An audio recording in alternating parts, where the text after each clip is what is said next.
Can machines think? The question, can machines think, has intrigued scientists, philosophers, and technologists for decades. At first glance, it seems straightforward, but it quickly becomes complex when we ask what we really mean by think. Do we mean logical processing, problem solving, learning, or the presence of consciousness and self-awareness? In 1950, British mathematician and computer scientist Alan Turing addressed this question in his famous paper Computing Machinery and Intelligence. Instead of directly answering whether machines can think, he proposed a test now called the Turing Test.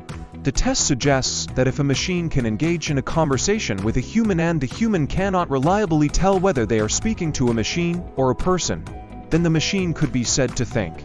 While this doesn't settle the philosophical question, it offers a practical benchmark for machine intelligence. Modern machines, especially those powered by artificial intelligence, can perform tasks that once required human intelligence.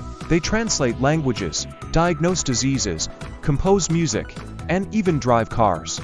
In a sense, they mimic certain cognitive functions associated with thinking. However, this mimicry is based on pattern recognition and data processing, not genuine understanding or awareness. One argument in favor of machine thinking is rooted in functionalism, the idea that what matters is not what something is made of, but what it does. According to this view, if a machine behaves as if it's thinking, solving problems, adapting to new situations, and learning from experience, then it is thinking, regardless of whether it has a brain or neurons. On the other hand, critics argue that machines lack consciousness, emotions, and subjective experience.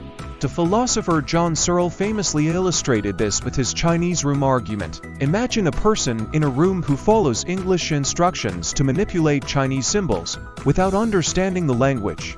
To an outside observer, it might seem like the person understands Chinese, but internally, there is no real comprehension. Searle argued that this is what computers do. They process symbols without any awareness of meaning. Today's AI models, like large language models, raise new questions.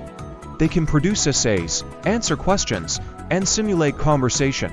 But they do not have beliefs, desires, or awareness. They are not conscious. They do not know that they are machines, nor do they have an inner life. They are tools, not minds. In conclusion, whether machines can think depends on how we define thinking. If thinking means performing tasks associated with intelligence, then yes, machines can think.